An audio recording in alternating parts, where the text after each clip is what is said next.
اس سے پہلے خورشید شاہ صاحب نے کہا تھا کہ ایسی مردم شماری جس پہ اعتراض ہو یا خدشات ہوں اس کے مطابق الیکشن نہیں ہوں گے.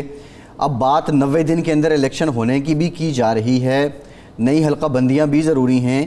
پیپلز پارٹی کا اب اس پہ موقف کیا ہے؟ دیکھیے, پیپلز پارٹی کا موقف بڑا سمپل ہے. ہم آئین اور قانون کے تحت چلنا چاہتے تھے, چلنا چاہتے ہیں اور چلنا چاہیں گے. اگر ایک آئینی تقاضا تھا اور رہے گا کہ الیکشن وقت پہ ہونے چاہیے تو کوئی دوسری رائے نہیں ہے. لیکن اگر ایک دوسرا آئینی تقاضا اس کے رستے میں آ گیا ہے اور ایسا ایک وقت کے اندر دونوں آئینی تقاضوں کو پورا کرنا ہے, اور اگر ممکن نہیں ہے کہ ایک سے زائد تقاضوں کو پورا کرنا, کیونکہ آئین کا ہر آرٹیکل اتنا ہی محترم ہے, تو پھر یہ ہوگا, اس کے لیے روح یہ ہونی چاہیے, یہ اصول یہ بننا چاہیے کہ آپ منیمم پاسبل ٹائم میں آپ ان ایک سے زائد جو قوانین ہیں یا آرٹیکل کانسٹیٹیوشن ہے, آپ ان پہ عمل درآمد کی کوشش کرتے ہیں. جس طرح اس میں ہے کہ اگر الیکشن 90 ڈیز میں نہیں ہو سکتا, یعنی حلقہ بندی بھی ضروری ہو گئی ہے, تو اس کا مطلب یہ نہیں ہے کہ آپ 4 مہینے اور 6 مہینے اور 7 مہینے پھر کوشش کرنی چاہیے کہ اس کو منیمم ٹائم میں سکویز کر کے دونوں آئینی تقاضوں کے اوپر عمل کرنے کا یہی روح بنے کہ منیمم پاسبل ٹائم میں الیکشن کی. قائرہ صاحب, ایک تقاضا آئین کا جو تھا وہ بالکل اس کی روح کے مطابق تھا کہ الیکشن 60 دن میں یا 90 دن میں ہوں. دوسرا تقاضا گھڑا گیا. اگر یہ مردم شماری جو اصولاً 30 اپریل کو مکمل ہونی تھی مکمل ہو جاتی تو یہ سارا پروسیس ان ٹائم ہو سکتا تھا. اس کو ڈیلے کیا گیا, تاخیر کا شکار کیا گیا ہیلوں بہانوں سے, اور پھر عین اس وقت اس کا اعلان کیا گیا جب 3 دن کے بعد یا 4 دن کے بعد اسمبلی ٹوٹنے والی تھی. تو اس صورت میں کیا اس آئینی تقاضے کی تکمیل ضروری نہیں ہے جس کے آئین کی روح تقاضا کرتی ہے؟ آئین کی روح اس کا بھی تقاضا کرتی ہے, میں نے پہلے عرض کیا, اس کے اوپر میں مزید نہیں کہتا. ارشاد صاحب, گزارش یہ ہے کہ ہماری حکومت آئی تو یہ فیصلہ ہم نے نہیں کیا تھا مردم شماری کا. مجھے آپ کی رائے کا احترام ہے, لیکن اپنی رائے دیتے ہوئے آپ نے ہماری پوری نیت کا ایک بربادی اتار دی. اس کو ذرا غور کیجئے, یہ فیصلہ عمران خان صاحب کی حکومت نے کیا تھا. ان کی موجودگی میں نیشنل کونسل کے اندر یہ فیصلہ ہوا تھا, ہماری حکومت میں فیصلہ نہیں ہوا. ہماری حکومت آئی تو اس سے پہلے الیکشن جو مردم شماری کا محکمہ ہے اس کو یہ کہا جا چکا تھا, یہ بھی فیصلہ ہو چکا تھا کہ یہ ڈیجیٹل مردم شماری ہوگی, یہ بھی فیصلہ ہو چکا تھا کہ اس کے لیے ٹیبلٹس بھی دی جائیں گی. یہ تو آلریڈی فیصلے ہو چکے تھے.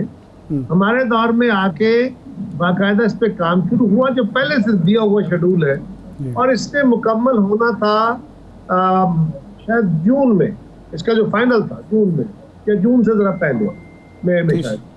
اور اس کے بعد ہوا یہ کہ جس کا پہلا فیز آیا تو اس فیز کے اندر مختلف صوبوں کی طرف سے اعتراضات اٹھے, جماعتوں کی طرف سے. آپ میڈیا کے اندر بہت سارے اس پہ ڈیبیٹ ہوا, اور ان کے تحفظات کو دور کرنے کے لیے حکومت نے یا وزیر اعظم صاحب نے یہ فیصلہ کیا کہ اس کو ڈیٹ ایکسٹینڈ کی جائے, 1 دفعہ 2 دفعہ 3 دفعہ 10 دفعہ بھی کرنی پڑتی تو کرنی چاہیے تھی, کیونکہ مردم شماری کا عمل متنازع نہیں ہونا چاہیے. پہلے ہی یہ مردم شماری ہم نے 6-7 بار کرائی ہے, اس لیے کہ 2017 کی مردم شماری پہ اعتراضات تھے. لہٰذا اب اگر ہمارے دور میں مردم شماری فائنل ہو گئی اور اس کا یہ بھی ہوا کہ سارے اسٹیک ہولڈر یعنی سارے صوبے اس پہ راضی ہو گئے, تو پھر آپ کو اس اتفاق رائے کو کنکلوڈ کر دینا چاہیے. آپ اس کو اس طرح دیکھیے, اب الیکشن کمیشن اگر سمجھتا ہے کہ پرانی مردم شماری تو بسم اللہ, نئی مردم شماری پہ بھی جانا ہے اور اس کے تحت اگر الیکشن ہونے ہیں تو اس کے لیے بھی میں کہہ رہا ہوں نا کہ روح یہ ہے کہ منیمم ٹائم کے اندر, ورنہ اگر یہ اپنے ٹائم پہ مکمل ہو جاتے تو مسئلہ ہی نہ ہوتا. صحیح ہے, ٹھیک ہے. اچھا قائرہ صاحب, نگراں وزیر اعظم کو لے کے بہت سی باتیں ہیں, بہت سی افواہیں ہیں. تصدق جیلانی صاحب کا نام آیا, حفیظ شیخ صاحب کا نام آ رہا ہے, مخدوم احمد محمود صاحب کا نام آ رہا ہے, خورشید شاہ صاحب کہتے ہیں کہ یہ جو 5 نام ہیں ان میں سے تو ہم نے جو نام دیے وہ ایک بھی میڈیا پہ نہیں آیا. تو پیپلز پارٹی نے ابھی بھی کوئی ملٹیپل نام دیے ہوئے ہیں یا انہی میں سے کوئی ایک نام ہے جس پہ فائنل ہو چکا ہے؟ اب 2 دن تو اسمبلی ٹوٹنے میں رہ گئے, بقول حکومتی جو لوگ ہیں وہ بھی کہہ رہے ہیں. دیکھیے ایک بات طے شدہ ہے کہ جب اس کا مناسب وقت ہوگا تو یہ میڈیا میں اس کا نام ریلیز ہو جائے گا اور نام آپ کے سامنے آ جائے گا. ابھی وقت ہے, اب بالکل تھوڑا ہے, اس لیے فائنل اس کے اوپر ڈیبیٹ ہو رہی ہوگی. نہیں, ان ناموں میں سے کوئی نام ہے جو ہم نے لیے؟ جی میں نے عرض کیا کہ میرے علم میں نہیں ہے, میں اس کمیٹی کا ممبر نہیں ہوں اور اس کمیٹی نے ہم سے کوئی شیئر بات نہیں کی. وہ کہتے ہیں جی کہ ہم حلفاً یہ شیئر نہیں کریں گے کسی کے ساتھ بھی, ہم نے حلف دیا ہوا ہے, ہم آپس میں مشاورت کرنے کے بعد وزیر اعظم کو بتائیں گے. اب میرے علم میں نہیں کہ ان میں سے کوئی نام ہے یا نہیں ہے, شاہ صاحب نے کہا تو وہ بہتر جانتے ہیں, لیکن میں کچھ کہنے کی پوزیشن میں نہیں ہوں. میری پوزیشن یہ ہے کہ اس آفس کے لیے جو پاکستان کا سب سے بڑا سیاسی دفتر ہے, وزیر اعظم کا آفس, وزراء کے آفس, یہاں پہ خالصتاً سیاسی لوگوں کی تعیناتی ہونی چاہیے. یہ غیر سیاسی لوگوں کے بس کا روگ نہیں ہے. ہم کر کے دیکھ چکے, ماضی میں ہم نے یہ فیصلے کیے, اس کے نقصانات اٹھا کے دیکھ چکے. جس طرح جوڈیشری کے اندر اگر عارضی طور پہ تعیناتی کرنی پڑے تو کسی سابق جج یا کسی وکیل کی جاتی ہے, اسی طرح یہ معاملہ خالصتاً سیاسی آفس کا ہے. اس میں سیاسی پرسنالٹی کا ہونا بہت ضروری ہے, وہی اس آفس سے انصاف کر سکتی ہے. اور سیاسی آفس میں سیاسی بندے کا بیٹھنا ہی اس آفس کی وقار کے مطابق ہوگا. قاری صاحب, وہ سیاسی شخصیت کا یا سیاستدان کا غیر متنازع ہونا, قابل قبول ہونا سب اسٹیک ہولڈر کے لیے لازم ہے یا نہیں؟ ارشاد صاحب کسی ایسے جج صاحب کا, کسی ایسے بیوروکریٹ کا یا کسی ایسے میڈیا پرسن کا نام بتا سکتے ہیں جس کو ہم غیر متنازع کہیں, جس کے اوپر کوئی سوال نہ؟ نہیں, اس نے نہ الیکشن کرانے ہوتے ہیں, نہ دوسری پارٹی کا اس سے کوئی معاملہ ہوتا ہے. اس میں میرا تو سوال ہی یہ ہے, میرا سوال یہ ہے کہ غیر متنازع کی بات ہم کر رہے ہیں. ہاں, رہی بات کہ ہاں اس کا نیوٹرل ہونا ضروری ہے, متنازع ہونا اور بات ہے, اس کا نیوٹرل ہونا ضروری ہے. میں بالکل تسلی سے آپ کو کہہ سکتا ہوں کہ ایسے لوگ سیاست کے اندر مختلف جماعتوں میں موجود ہیں جن کو اگر یہ ذمہ داری دی جائے قومی ذمہ داری کے طور پہ, تو اپنی سیاسی وابستگیوں سے اٹھ کے اپنی ایک قومی ذمہ داری باقی کسی بھی شخصیت سے بہتر نبھانے کی کوشش کریں. جی بالکل ٹھیک, بہت شکریہ قمر زمان قاہرہ صاحب, آپ ہمارے ساتھ موجود تھے. پروگرام کا ٹائم ختم ہو گیا. ارشاد صاحب آپ کا شکریہ. آج کے پروگرام سے اتنا ہی, اجازت دیجیے.